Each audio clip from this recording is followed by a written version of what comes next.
Ben, welcome to episode 10 of COVID Conversations. It's great to have you here. Jeff, it's a pleasure to be here. Hope you're staying safe and healthy.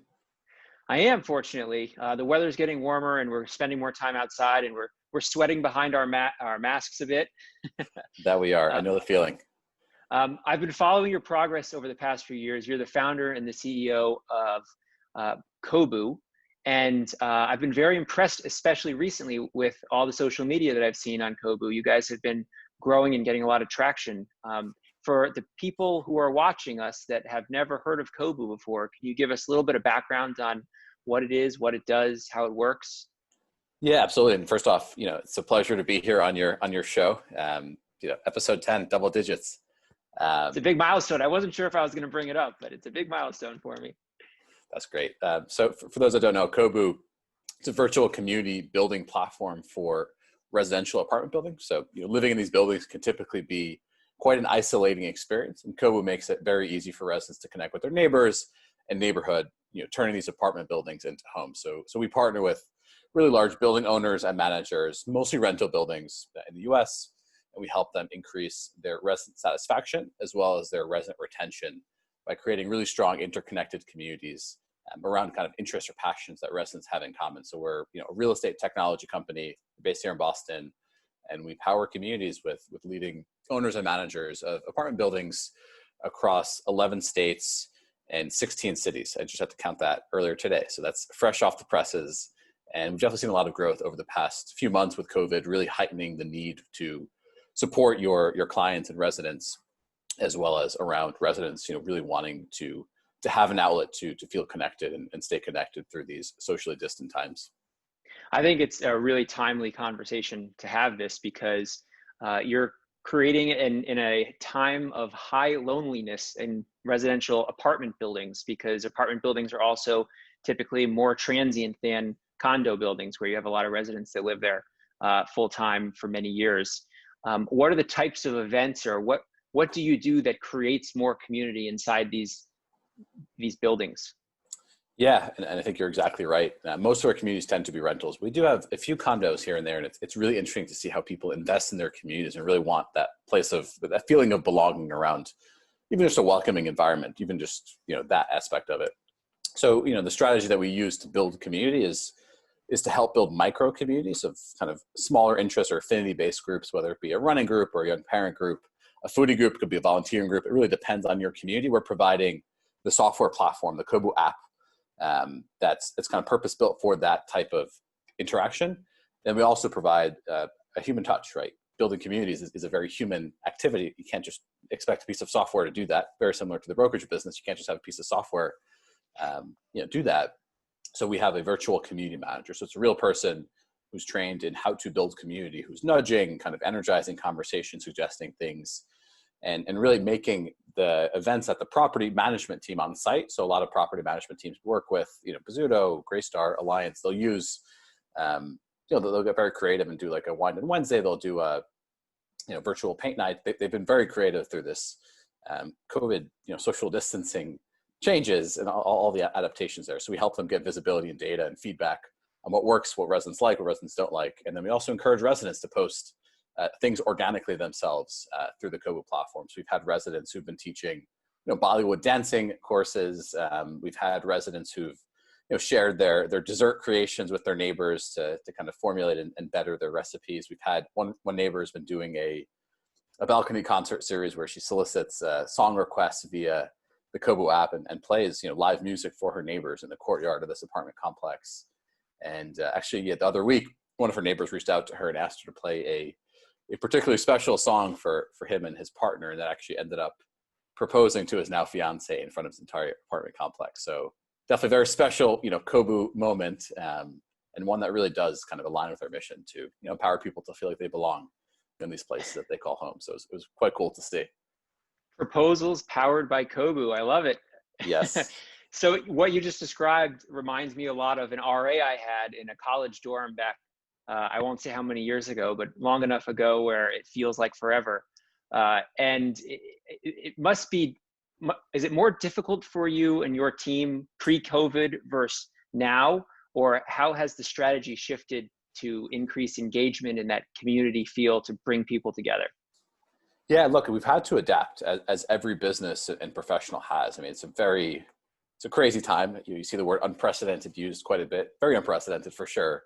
So, we've tried to be as kind of nimble in terms of building out features and capabilities that can help residents coordinate childcare resources, running errands for immune compromised neighbors, making all of that so much easier. So we've had to adapt how we do that. And the interesting thing is a lot of those additional kind of capabilities that we've added into our platform, into our app, into our software, and also into the repertoires of our virtual community managers will almost more than likely persist beyond COVID, and have been just great kind of tools to help enable stronger and more authentic community building in these places, in these apartment buildings. So the necessity is the mother of all innovation, and in this case so far it is really playing out. So it's been interesting to see how I'm really proud of our team, frankly, for how quickly they've been able to adapt everything from scoping out what we need to build to building it and then testing it and then soliciting feedback and making it better. I admire what you're doing, because in the number of buildings that I've lived in since graduating, before where I currently live in a condo that I own, it was always rental buildings. And I wish I got to know my neighbors better, because there's a lot of interesting people, I'm sure, that were living in the areas that I was living in. And it would have been nice to be able to communicate and just meet them on a more social and interactive engagement. Sounds like the stuff that you provide to these buildings. And the leasing office that would usually put these meetings and these events on were kind of like check the box events, like, okay, we did it, so they can tell the owners. But for the property managers, for leasing agents, for developers, for real estate brokers, I think the value in this conversation is, and the takeaway is, that there are things that you, as a property owner, as a developer, as a property manager, that you can be doing to add value to your community. And it sounds like when you're creating, from what you said at the beginning, when you're creating this tighter community, you're creating a stickier community. Yep. People may be more inclined to renew for another year because they enjoy the community. Absolutely. So, we see it play on the data. And is that data public anywhere or not yet? Yeah, we've seen roughly about a 9% increase in retention in the communities that we've been live in for more than a year. So, it's really important to kind of keep your customers happy, keep them in place, and hopefully have them refer other residents that could benefit from your community and live in your community. What size communities fit best for Kobu and the style of engagement that you create? Yeah, it's a good question. So, we typically find two variables are really important. One is just size of the community. So typically most of our communities are 200 plus units. These are mid-rise unit buildings. These are high-rise unit buildings. These are garden-style unit buildings. I think we definitely have seen success in all three types. We don't specialize in one. I would say size definitely helps build kind of a critical mass of people that can really become engaged and kind of start to leverage these network effects once you hit a certain scale. It's much harder to build that in a 50 unit building or even a 20 unit building, where you never know how engaged the community might be. And if someone wants to create a board game group or a cycling group or a young parents group, you might have just one family there, for instance. In a 300 or 500 unit building, you have more opportunities for those kind of serendipitous type collisions, and you try to enable those. We have communities that are younger professional skewed, and we have communities that are active adult, 55 plus in average age. So building community is a very human thing. It's a human need in Maslow's hierarchy. So the science of how communities get built is the same regardless of whether you're dealing with a younger professional skewed building or an age restricted community. It's just kind of the types of content and the types of groups you see could be different. All of our communities have different groups because residents create their own groups. I mean, we see variability even within one city where we have multiple buildings within even less than a mile from each other. They have different communities, different interests, and different tastes. And we try to cater to that because they're the ones that are creating those groups, and it's really authentic to that building. It's also really nice when you see the same people going in and out of the lobby, in and out of the elevators every day, that you now know their name, you remember them from an event, they posted something on the app, they took a wedding proposal song request through the app. That's literally a life-changing event. Yeah, and I'm sure those residents, obviously the resident who, and his now fiance, who that they'll never forget that, obviously, but the 50 or 60 people that were listening in the courtyard probably won't forget it either. It's a pretty special moment. Does Kobu work in a neighborhood setting? Say the Back Bay of Boston, a very cute neighborhood. Maybe the average building might have 4 to 8 units in it. Has Kobu, is that on the roadmap for Kobu, or just focusing more on the larger buildings? We're laser focused on trying to become like the best resident experience platform available. And, for us, we really try to only work with communities where we think we can benefit them. It definitely could be a great opportunity for a business. I think, frankly, there's a lot of need for staying connected and community building these days. I think one of our core tenets is, sharing a physical address or sharing a point of entry and egress is a really trust building type of behavior. Like, yes, you might not want to meet your neighbor, but every single day you trust them to live in the same place as you. And we try to build off of that kind of commonality. It's one affinity, which is I live at 101 Main Street or whatever the building is. We have a strong belief that that's really a really important factor to build very vibrant communities. I think being part of a neighborhood is also one of those as well. So we haven't quite done it yet, but you never know. In every episode, I've tried to ask each one of my guests if they have any tips or advice that they could share to help real estate professionals, our intended audience of this episode, to navigate and succeed in this post-COVID economy. Do you have any tips or advice from your experience as a community builder that you can share with them? Yeah, it's a great question. I feel like there's so many things that are shifting in this industry that, keeping on top of it is slightly dizzying, personally even.